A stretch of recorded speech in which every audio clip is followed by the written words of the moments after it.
Welcome back नाज़रीन। Bulletin में ख़बरों के सिलसिले के अॻिते वधाईंदे तव्हांखे ॿुधायूं त PDM तरफ़ां सिंध ऐं पंजाब जे मुख़्तलिफ़ शहरनि में इम्कानी बोर्ड जी वार्निंग जारी करे छॾी आहे।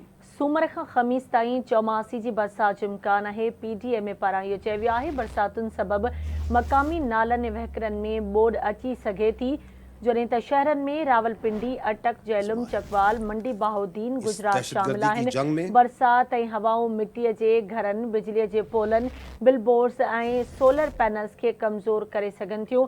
सिंध में 21 जुलाई खां 27 जुलाई ताईं तेज़ बरसात जो इम्कान आहे। PDM पारां चयो वियो आहे हेठाहीं वारनि इलाइक़नि में रहंदड़ शहरी महफ़ूज़ हंधनि ॾांहुं मुंतक़िल थी वञनि। हिकु भेरो ॿीहर अव्हांखे आगाह कयूं पिया। PDM तरफ़ां सिंध ऐं पंजाब जे मुख़्तलिफ़ शहरनि में इम्कानी बोर्ड जी वार्निंग जारी कई वई आहे। सूमर खां ख़मीस ताईं चौमासी जी बरसात जो इम्कान आहे। बरसातुनि सबबि मक़ामी नालनि ऐं वहिकरनि में बोड अची सघे थी।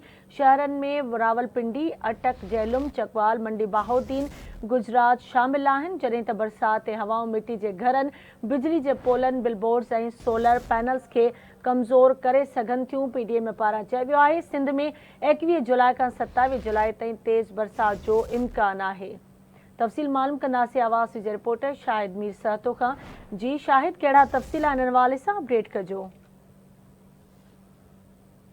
मैनेजमेंट अथॉरिटीज़ पारां लेटर जारी कयो आहे त सिंध ऐं पंजाब जे मुख़्तलिफ़ शहरनि में इम्कानी बोर्ड जी जेका आहे उहा ख़दशो ज़ाहिर कयो आहे। सूमर खां ख़मीस ताईं तेज़ बरसातूं मानसून जूं अचणियूं आहिनि, जंहिंजे करे PDM पंजाब पारां नोटिफिकेशन जारी कयो आहे। गॾोगॾु बोर्ड जे ख़तरे वारे जेका शहरनि में रावलपिंडी, अटक, झेलम, चकवाल, मंडी बहाउद्दीन, गुजरात समेत पंजाब जे खोड़ सारनि शहरनि में अलर्ट जारी कयो आहे। जॾहिं त PDM पारां चयो वञे त तेज़ बरसातुनि सां गॾु हवाऊं, मिटीअ जे घरनि ऐं पोलनि, बिलबोर्ड्स, सोलर्स ऐं पैनल्स ॿियनि शयुनि खे जेको आहे नुक़सानु पुॼाए सघनि थियूं। गॾोगॾु 23 खां 24 जुलाई ते बरसातुनि जो सिस्टम जेको आहे उहो सख़्तु तेज़ हूंदो, जंहिंजे करे जेको आहे मक़ामी नालनि जा वहिकरा जेके आहिनि उन्हनि में बि बोड अची सघे थी, जॾहिं त शहरी ऐं देही बोड जो जेको ख़तरो आहे। गॾोगॾु मां तव्हांखे ॿुधाईंदो हलां त PDM पारां चइबो वञे त सिंध में बि 21 जुलाई खां 27 जुलाई ताईं तेज़ बरसाति पवंदी, जंहिंजे करे